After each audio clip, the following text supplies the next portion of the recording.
설교 시작하죠. 거룩하자 복되자. 사실 원제목은 거룩하자 복되자 신성을 추구하자 이것만이 살 길이다. 이렇게 좀 깁니다. 제가 칠판에는 줄여서 앞부분만 거룩하자 복되자 이렇게 써놓았습니다. 저희 집사람 간병하러 병원에 있다가 하루는 무료해서 커피 한 잔 사 마시려고 잠시 밖으로 나가서 근처 스타벅스를 찾아갔죠. 입구에 들어섰더니 직원이 갈아먹어요. QR 코드인가 뭔가 하는 것부터 먼저 찍으라고. 그놈의 QR 코드라는 것을 어떻게 찍는 건지 저는 알지도 못합니다. 그렇지만 그거 괜히 찍어놨다가 또 나중에 혹시 어떤 코로나 확진자가 그 점포에 들렀다는 것으로 판명이라도 나는 날에는 느닷없이 전화가 걸려와서 그 확진자와 무슨 동선이 겹쳤느니 그러니 꼼짝 말고 집에 대기하고 있다가 코로나 바이러스 감염 확진 검사를 받으라느니 하는 그런 통보가 날아들지도 모르고 또 검사 결과 양성 판정이라도 받는 날에는 자가격리니 무슨 특별격리시설에 수용 조치되는 등 이런 비언을 당하게 될지도 몰라서 저는 QR코드 찍기를 완강히 거부했어요. 제가 이거 거부한 거 별거 아닌 것 같지만 여러분 사실 알고 보면 이건 정부 당국의 행정명령에 불응하고 저항하는 국가 통치권에 대한 도전이에요. 사실은. 그래서 이거는 마치 도로 운행 중에 교통경찰의 음주운전 검사에 불응했을 때 공무방해죄에 걸리는 것과 마찬가지로 중죄에 해당해요. QR코드 찍기를 거부하는 것, 이거 법대로 하자면 공무방해죄예요. 이것이 마음에 걸려서 QR코드 찍기를 거부하고도 법에 걸리지 않는 방도는 없을까? 이런 생각을 제가 순간적으로 했어요. 그 자리에서. 그래서 얼른 돈을 가로막는 직원에게 돈을 건네주고 커피값 여기 있다. 아메리카노 한 잔 가서 뽑아와라. 나 홀 안으로 안 들어가고 테이크아웃 해서 밖에서 마시겠다. 이렇게 주문을 했어요. 문 밖에서 기다렸다가 길모퉁이에 서서 커피를 마셨어요.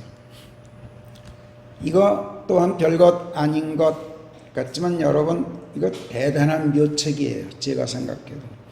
왜냐? 이런 행동은 공무방해죄에 대한 법을 어기지도 않으면서 정부 당국의 국가 통치권에 대해서 완강하게 도전하는 것이기 때문에 더 정확하게 표현하자면 평소 너무나 마음에 들지 않아서 도저히 고운 눈으로 보아지지 않는 현재 좌파 정권의 이런 조치에 한편으로는 굴복하지 않고 완강하게 저항하는 아주 도전적인 시위이면서 또 한편으로는 그 통치권에 순종하고 굴복하는 아주 멋들어진 이중작전이기 때문에 이거 지혜라고 저는 생각했어요. 제가 생각해내고도 저도 모르게 이런 멋들어진 묘책을 생각해낸 나 자신이 스스로 대견하게 여겨졌어요. 그리고 이런 지혜를 주신 하나님께 그 자리에서 감사했어요. 그놈의 QR코드란 게 대체 무엇입니까? 찾아보니까 Quick Reference의 약자예요. Quick Response. 재빠른 반응, 즉답이라는 뜻이에요. 그 자리에서 답이 확 나오는 거예요.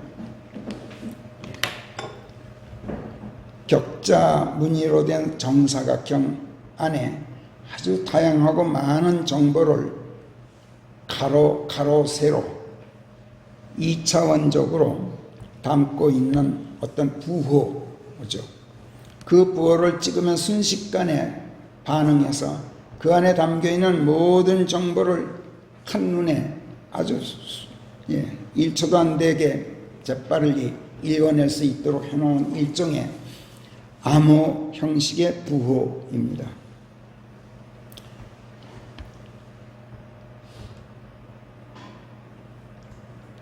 이와 유사한 것으로 QR코드보다 먼저 개발됐던 것으로 뭐가 있죠? 바코드란 게 있죠. 바코드는 2차원적이에요. 이런 식으로 굵은 글씨, 작은 글씨. 이거는 세로만 정보를 담을 수 있어요. 세로가 아니라 가로로. 그리고 숫자만 담을 수 있어요.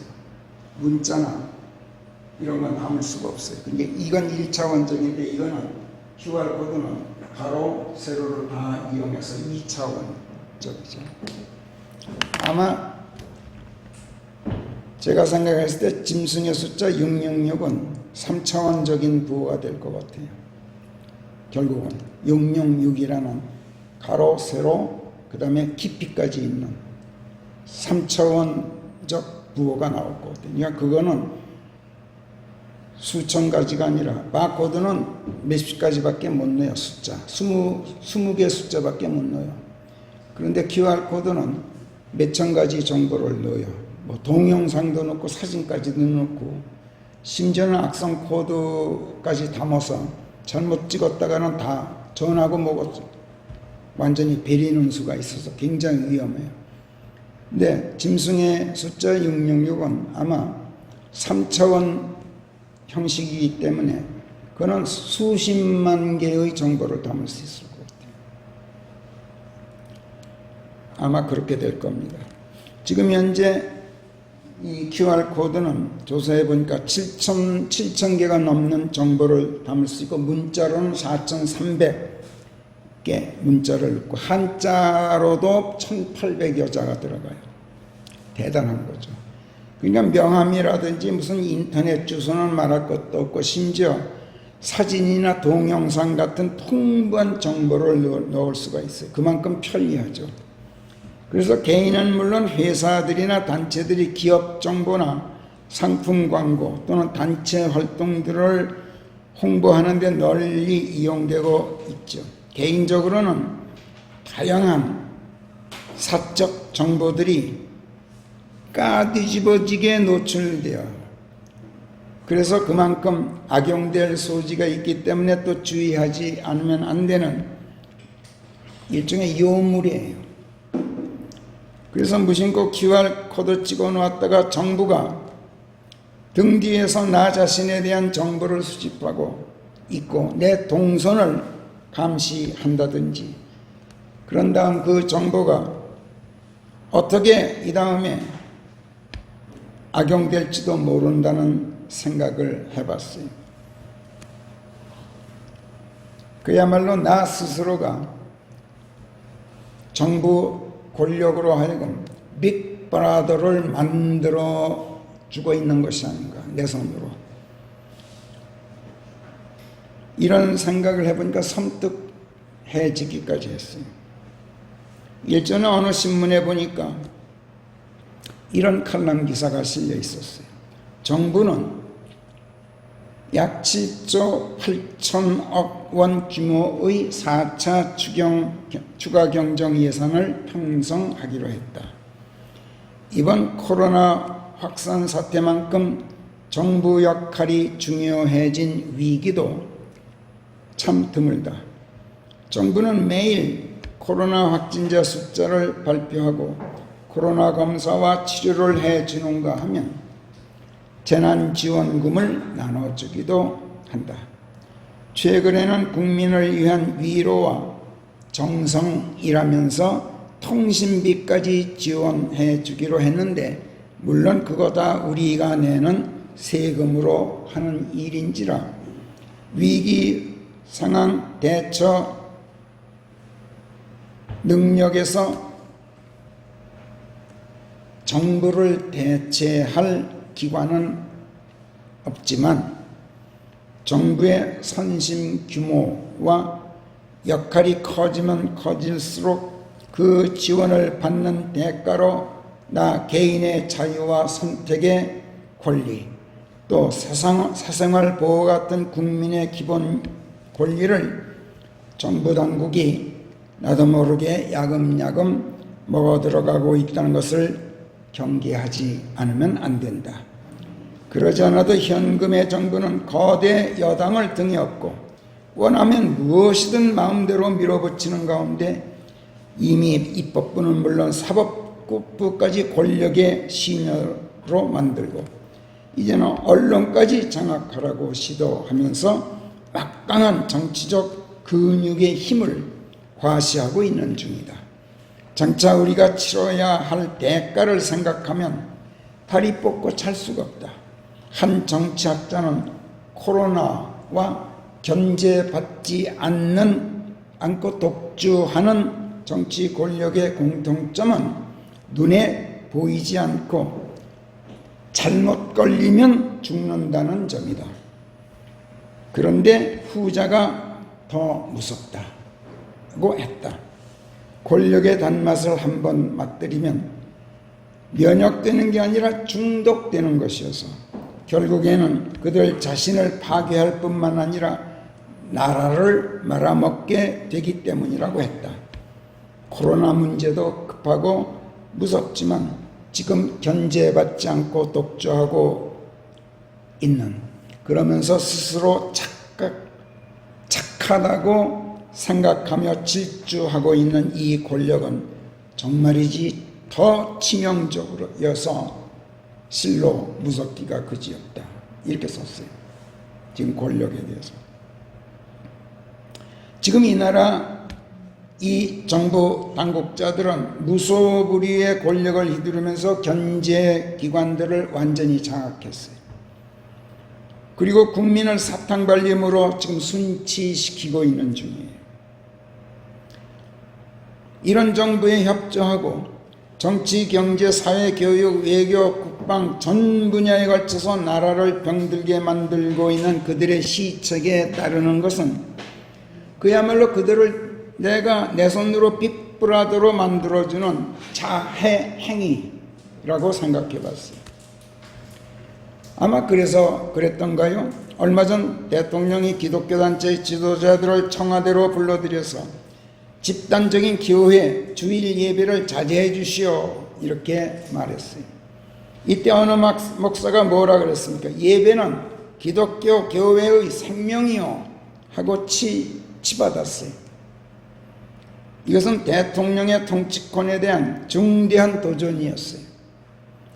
그런데 사실 그 목사의 이런 도발적인 태도는 알고 보면 대통령 자신의 현명하지 못한 언사가 스스로 초래한 결과였어요. 대통령이 좀 스마트했더라면 이렇게 말했을 거예요. 확산 일로에 있는 코로나와 지금 저희가 고군분투하고 있습니다.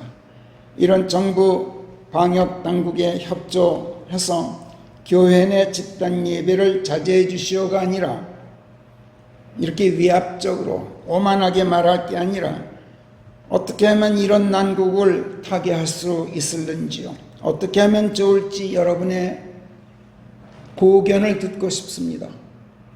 이렇게 말했더라면 아마 목사들 스스로가 저희가 집단 예배, 집회 이거 자제하겠습니다. 저희들 입으로 아마 말했을 거예요. 근데 그렇게 말하지는 않았어. 그러니까 현명하지 못한 대통령의 현명하지 못한 목사들의 회담이었던 거예요.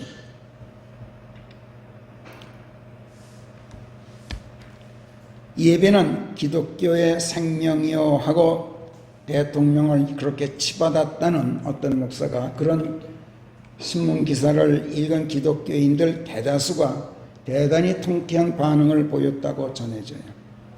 사실 저도 조금은 통쾌했어요. 그런데 여기에 알고 보면 대단히 중대한 문제가 있어요. 그거는 곧 국가 통치권에 저항하고 도전하지 말라는 것이 성경의 가르침이기 때문에 그래요. 성령께서는 베드로전서 2장 16절에서 자유하다고 해서 너희의 자유를 악행의 은폐 수단으로 쓰지 말고 하나님의 종들로서 자유하라. 이렇게 사도 베드로의 입으로 명령을 하시면서 이것이 하나님의 뜻이라고 15절에서 말씀하시고, 그렇기 때문에 주를 생각해서라도 사람의 모든 규범들 하나하나에 너희 자신을 복종시킬지니 최고 통수권자로서의 왕에게나 악행자들을 벌하고 선행자들에게 상을 주라고 왕이 보낸 총독들에게나 다 같이 그렇게 하라. 이렇게 13절 14절에서 다 이루고 계시죠. 그리고 15절에서 이는 하나님의 뜻이 그러하기 때문이다. 너희가 선을 행함으로써 어리석은 자들의 무지를 잠재우도록 하라. 이렇게 권면하고 계세요. 거의 본문이 베드로전서 2장 13절부터 16절까지 실어놨으니까 집에 가서 다시 한번 읽어보세요. 이 대목을 놓고 어떤 사람들은 이렇게 말해요. 봐라, 악행자들을 벌하고 선행자들에게 상을 주는 선량한 통치자들에게나 복종하라고 말씀하지 않느냐? 그렇지 않고 악한 통치자들에게는 복종하지 않아도 되고 도리어 저항해야 한다. 이렇게 주장한단 말이에요. 아마 전 아무개 목사는 아마 그렇게 해석할런지도 몰라요. 그러나 이것은 성경 말씀을 왜곡한 거예요. 성령께서는 베드로전서 2장에서 다음과 같이 계속 말씀을 이어가셔요. 17절에 보면은 모든 사람들을 공경하라. 형제 관계가 된 사람들을 사랑하라. 하나님을 두려워하라. 왕을 공경하라. 종들아, 두려움을 다하여 너희 주인들에게 복종할지니. 그 다음이 이제 중요해요. 선하고 너그러운 주인들은 물론 고약한 주인들에게도 그리하라. 이렇게 말씀하고 있습니다. 사람이 부당한 대우를 받으면서도 하나님을 향한 양심 때문에 슬픔을 견뎌낸다면 이것이야말로 감사할 만한 일이니라. 너희 잘못 때문에 너희가 얻어맞을 때 그것을 참고 받아들인다면 그것이 무슨 자랑이겠느냐. 너희가 바르게 행하는데 그런데도 얻어맞을 때 그것을 참고 받아들인다면 바로 이것이 하나님께서 받으실 만하니라. 사실 너희는 여기까지 이르도록 부름받았다. 이는 그리스도께서도 우리에게 본을 남기시려고 우리를 위하여 고난을 당하셨습니다. 이렇게 쓰고 있어요. 종은 주인이 아무리 약해도 그 주인에게 저항하고 대들 권리가 없어요. 백성 또한 최고 통수권자가 부당하여도 참고 받아들여야만 되도록 되어 있어요. 통치권은 절대권이에요.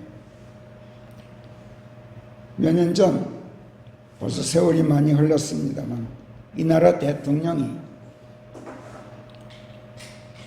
대한민국의 주적에 해당하는 북한 정부에 수십억 불의 돈을 몰래 갖다 줬어요. 20억 불이 넘는다 그래요. 그게 들통이 났어. 나중에 나라 돈을 무려 수십억 달러 갖다 줬어요. 노벨상 타려고 탔죠. 결국 나중에 들통이 났어요. 그때 뭐라 그랬는지 아세요? 대통령이 이건 통치권이다. 국가 통치권에 해당한다. 그래가지고 넘어갔다고. 그만큼 절대적이에요.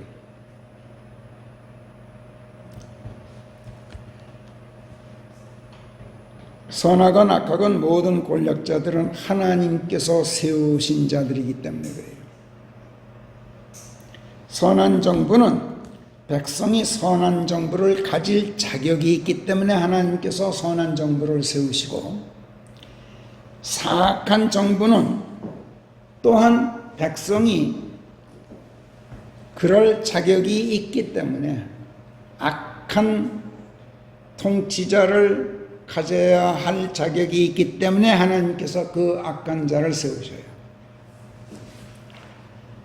백성이 악한 정부 밑에 놓이는 것은 악한 정부 밑에 놓인 까닭이 무엇인지 스스로를 돌아보고 반성하고 회개하라고 하나님께서 그러시는 거예요. 아까 우리가 묵상했던 시편 96편에서 성령께서는 주께서 통치하신다. 이것을 온 백성에게 알려라. 모든 민족들에게 알려라. 이렇게 말씀하셔요. 이 말씀은 잘 우리가 새겨들어야 돼요. 이 말씀은 문재인 대통령이 대한민국을 통치하는 것이 아니라거나 도널드 트럼프 대통령이 미국을 통치하는 것도 시진핑이 중국을 통치하는 것도 김정은 같은 자가 북한을 통치하는 것도 아니다. 이런 말씀이 아니에요. 하나님께서 통치하신다는 말씀은 대한민국도 하나님이 통치하시지 문재인이가 아니다. 이런 말씀이 아니란 말이에요. 이 말씀은 문아무개 같은 거짓말쟁이가 이 나라를 통치하고 트럼프 같은 허풍쟁이가 미국을 통치하고 세계 패권주의 야망에 불타는 음흉한 시진핑 같은 독재자가 중국을 통치하고 김정은 같은 철딱선이 없는 어린애가 북한을 통치하더라도 그 배후에는 하나님이 계셔서 사실은 하나님께서 뒤에서 통치권을 행사하고 계신 것이다. 이런 말씀입니다. 바로 그렇기 때문에 모든 권력자에게 복종해야 한다는 것이 성경의 가르침인 거예요. 로마서 13장에도 성령께서 사도 바울의 입으로 선하고 악하고 간에 그런 문제를 떠나서 모든 권력에게 복종하라고 엄중하게 명령하고 계세요. 로마서 13장 1절부터 제가 한번 읽어보겠습니다. 모든 혼이 위의 권력자들에게 복종하라. 이는 하나님께로부터 나오지 않는 권력은 없음이니 있어야 할 권력들은 하나님께서 세우신 것이니라. 얼마나 무서워요. 김정은이 하나님께서 세우셨다는 거예요. 그러므로 권력자에 항거하는 자는 누구나 하나님의 규범에 항거하는 것인즉 항거하는 자들은 스스로에게 정죄를 불러들이게 되느니라. 사실 통치자들은 악한 자들에게나 공포가 되지 선한 자 일들에는 공포가 되지 않느니라. 그런즉 네가 권력자를 무서워하지 않고 싶으냐? 그러면 선한 일을 하라.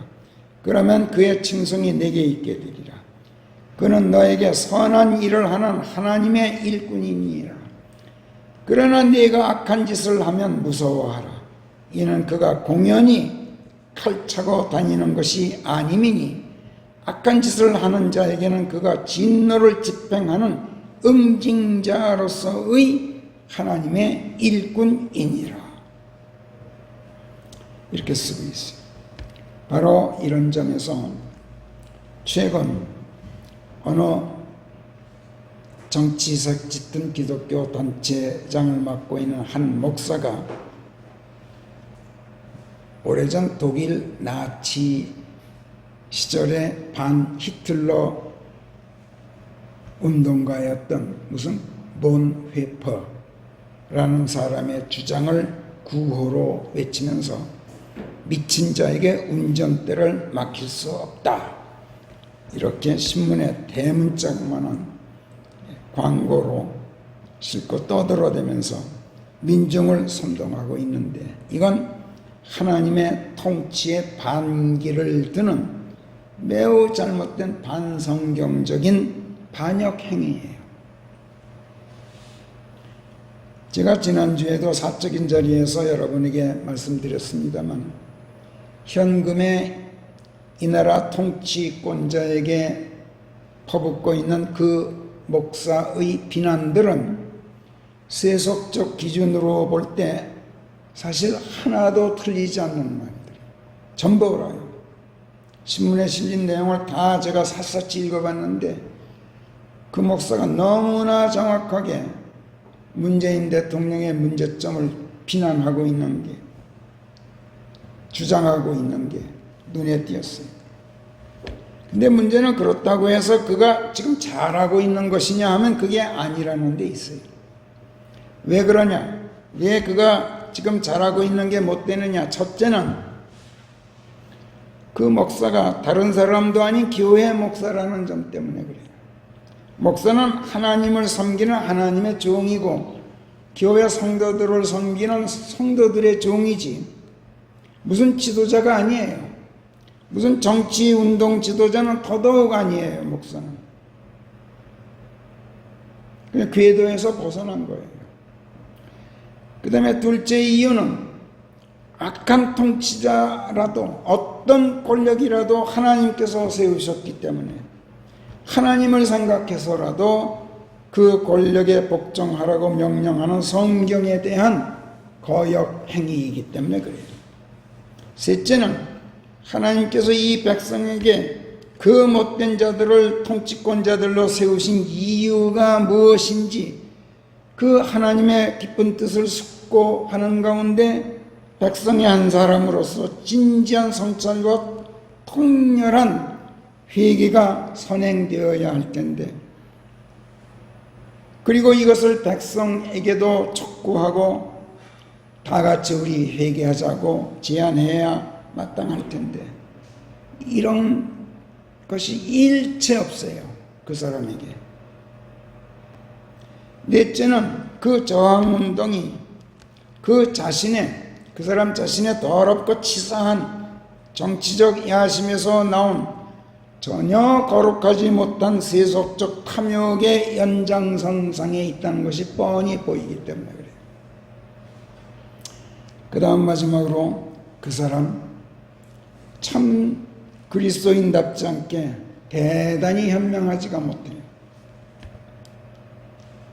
앞서 제가 스타벅스 커피점에서 있었던 일을 말씀드렸습니다만 악한 정부에 순종하고 통치 권력에 굴복하면서도 왜? 하나님을 생각해서 하나님을 향한 양심 때문에 하나님께서 세우셨기 때문에 악하더라도 그 정부 통치권에 순종하고 그 권력에 굴복해야 되는데 그러면서도 또 한편으로는 거기에 완강하게 저항하고 도전할 수 있는 현명한 하나님의 지혜를 그 목사가 터득하지 못했어요. 사실 이건 제 생각이 아니라 예수님께서 마태복음 22장이나 마가복음 12장이나 누가복음 20장에서 친히 가르쳐 주신 하나님의 지혜예요.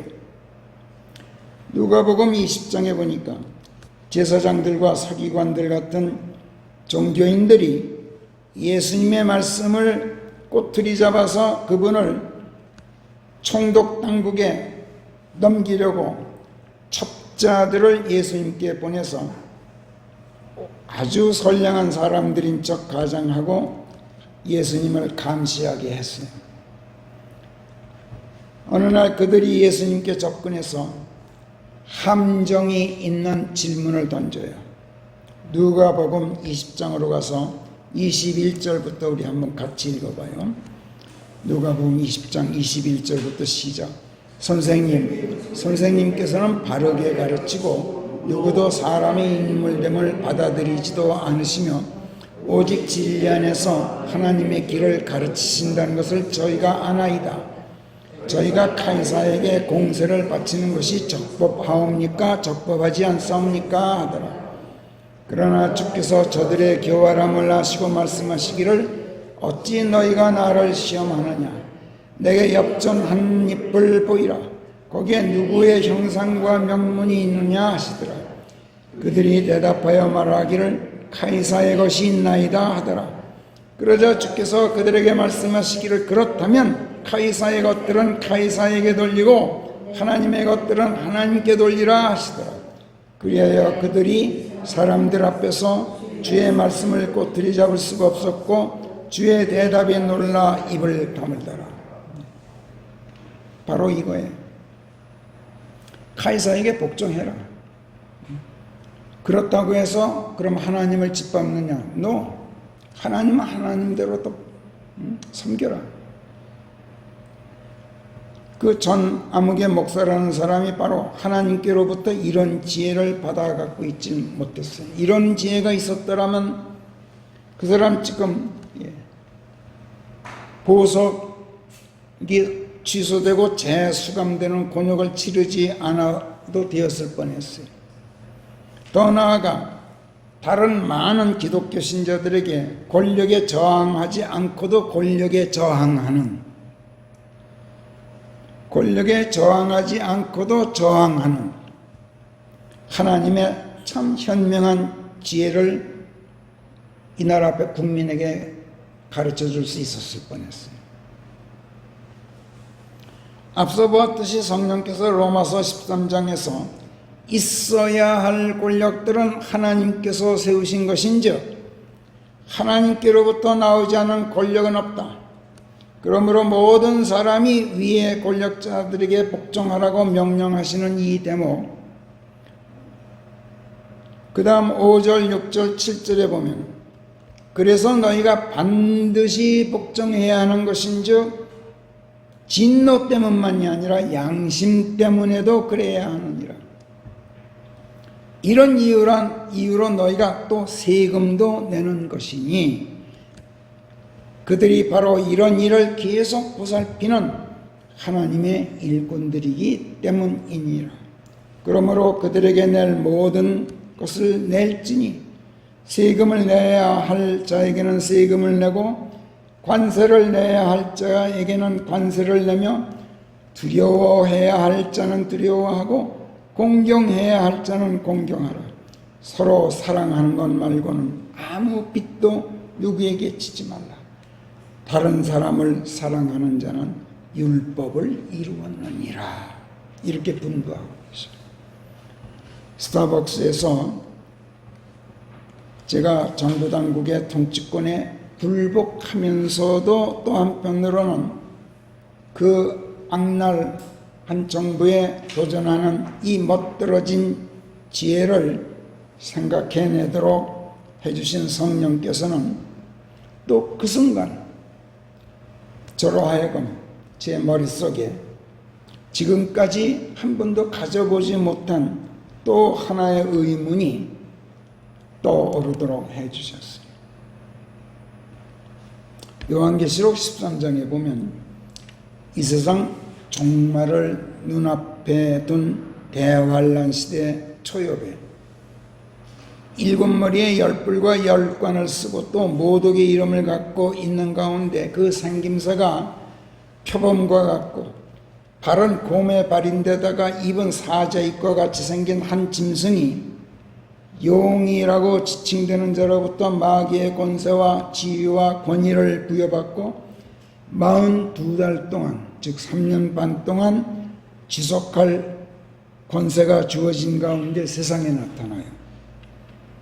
그리고 입을 열어 하나님을 모독하고 그분의 이름과 그분의 성막과 하늘에 사는 이들을 모독하는가 하면 성도들과 전쟁을 하는 권세가 주어져 있고 전쟁에서 그 성도들을 제압하는 권세가 주어져 있어서 모든 종족들과 모든 어족들과 민족들 위에 군림할 권세가 그에게 주어져 있는지라 죽임당하신 어린 양의 생명책에 세상의 기초가 놓인 이래로 그 이름들이 기록되지 못해서 지금 땅에서 환란 시대를 통과하고 있는 모든 자들이 그를 경배하게 되는 일이 벌어져요. 우리하고는 상관없는 얘기예요. 우리는 대환란 시대에 이 땅에 없으니까. 바꿔 말해서 대환란 시대 전반기 3년 반 동안은 세상을 지배할 통치권이 마귀에게 부여되어 있단 말이에요. 하나님께서 마귀를 세워서 세상을 통치하게 하십니다. 그리고 그 뒤에 또 다른 짐승 하나가 땅에서 올라오게 되는데 새끼 양처럼 두 뿔을 갖고 있으면서 용처럼 짓거리고 그러면서 첫 번째 나타났던 짐승의 모든 권세를 행사해서 땅에 사는 자들이 그 첫 번째 짐승에게 경배하도록 강요하게 됩니다.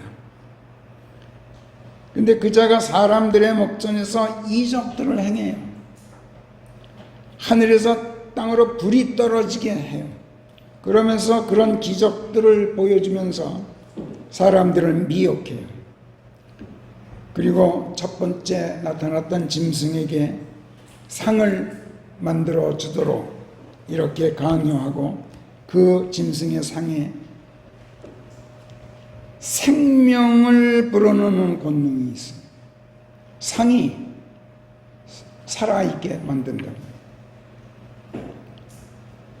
그래서 그 상이 말을 짓거리게 만들어요. 그러니까 사람들이 그 짐승의 상에 경배하도록 이렇게 유도하는 거예요. 만약 그 상에 경배하기를 내켜 하지 않는 자들은 모조리 잡아다가 죽임당하도록 할 수 있는 대단히 무서운 권세를 가지고 세상을 통치하게 돼요. 이거 하나님께서 세우신 거예요. 그리고 그 시대 동안 큰 자들이나 작은 자들이나 부유한 자들이나 가난한 사람들이나 자유인들이나 또 매여 있는 자들이나 모두가 그들의 오른손이나 이마에 표를 받도록 하고 그 표나 짐승의 이름이나 짐승의 그 이름의 숫자를 지닌 자가 아니면 이거는 바코드 같은 거겠죠. 어떤 사람도 물건을 사거나 팔 수 없도록 하게 돼요. 말하자면 짐승의 바코드나 QR코드 같은 것이 없으면 생존할 수 없는 마귀의 통치 시대가 이 세상 종말 직전에 이 땅에 펼쳐지는 거예요. 그 시대 동안에는 그 짐승의 표를 받지 않고는 도저히 생존할 수가 없어요. 생존하기는커녕 생존하려고 몸부림치기도 전에 예수님에 대한 증언과 하나님의 말씀을 고수하고 있느라고 그 통치권에 저항하면서 그들의 이마나 손에 짐승의 표를 받지 않자 목이 잘려요. 참수돼요. 이런 사람들의 혼들이 하늘에 올라가 있는 것을 사도 요한이 영안에서 보았어요. 요한계시록 20장에 그렇게 쓰고 있어요. 그렇다면 대환란 시대 사람들에게는 세상의 통치권에 굴복하면서도 또 한편으로는 저항하고 도전할 수 있는 지혜, 도전하지 않고도 도전하는 지혜, 예수님께서 마태복음 22장이나 마가복음 12장이나 누가복음 20장에서 가르쳐 주신 그 지혜, 그러니까 어째서 대환란 시대 사람들에게는 주어지지 않는 것입니다. 저같이 형편없는 인간에게도 그런 지혜를 주셨는데 스타벅스 앞에서 어째서 그 시대에는 그런 지혜가 주어지지 않는가 하는 것이 바로 제 머릿속에 떠오르는 의문이었어요.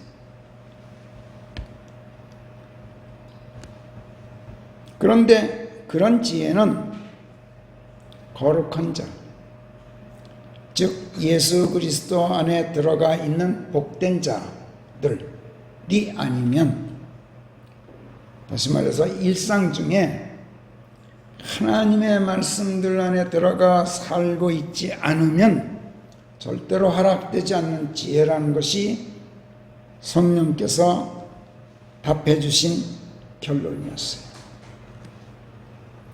대환란 시대에 제 아무리 예수님에 대한 증언과 하나님의 말씀을 고수하면서 짐승의 통치권에 저항해서 그 짐승의 표를 받기를 거부하여도 그들은 어디까지나 예수 그리스도 안으로 침례되지 못한 자들이에요. 대환란 시대. 그들이 대환란 시대에 왜 땅에 남아 있습니까? 왜 대환란 시대를 거치면서 모진 환란 고통을 통과하게 됩니까? 그 이유는 한 가지. 그들이 하나님의 말씀들 안에 거하고 있지 못했기 때문에 그래요. 그래서 그들에게는 카이사의 것들은 카이사에게 돌리고 하나님의 것들은 하나님께 돌리는 이 지혜. 그래서 통치권이 아무리 사악해도 하나님의 뜻에 순종해서 그 사악한 통치권에 굴복하면서도 또 한편으로는 그 사악한 통치권에 저항하고 도전할 수 있는 지혜가 주어지지 않아요. 지금 이 시대도 마찬가지. 사악한 통치권은 비단 사악한 정부 당국만 두고 하는 말이 아니에요. 사실 하다못해 바이러스 같은 미생물도 사악한 통치권자예요. 지금 세상은, 현금의 이 세상은 사악한 코로나 바이러스가 통치하고 있어요. 무슨 사회적 거리두기라든지 재택근무니 비대면 회의니 온라인 예배니 하는 이런 것들로 바이러스 감염에 대처하느라고 별의별 짓을 다 하고 있지만 지금 코로나 바이러스의 무서운 통치권에 저항하고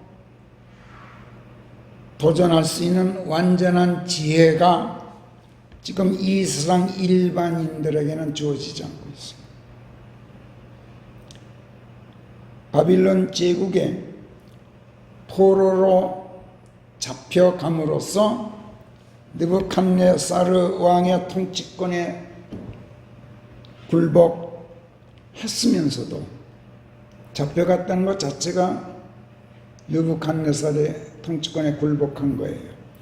그러면서도 그의 형상에 경배하지 않았을 뿐만 아니라 왕이 내리는 음식을 입에 대지 않음으로써 또 느부갓네살의 통치권에 완강하게 저항하고 도전했던 다니엘과 하나냐와 미사엘과 또 아사리아 같은 유다 청년들, 그들은 하나님의 말씀들 안에 거하고 있었기 때문에 바로 그런 지혜가 허락되어 있었습니다. 이 세상 통치권자에게 굴복하면서도 그 통치권자에게 완강히 저항했던 거예요. 지금 여러분 캘리포니아가 불바다예요. 아까 김순자 자매가 보여준 사진 보니까 끔찍해. 하늘이 그냥 완전히 새빨개요. 대낮에. 한반도의 20% 규모, 5분의 1만큼이 지금 불에 다 없어졌어요. 이렇게 자연재해도 통치권자예요. 개인적으로 질병, 이것도 통치권자예요. 각종 사건, 사고들도 우리를 지배하도록 하나님께서 세우신 사실상의 통치자들이에요. 그래서 우리는 이런 자연재해나 질병이나 온갖 사건들에 굴종하지 않을 수가 없어요. 어떻게 저항할 거예요? 그러나 그렇다고 해서 그런 사악한 통치권에 우리가 굴복해서 쓰러져 죽어야 하느냐 하면 또 그것도 아니에요. 절대로 그럴 수는 없어요. 굴복하면서 또 저항하고 도전해서 싸워 이겨야만 해요. 그러나 이것은 하나님께로부터 오는 지혜가 아니면 불가능해요. 오늘 성령께서 여러분에게, 우리에게 바로 이 지혜를 터득하는 길을 우리에게 가르쳐 주셨어요.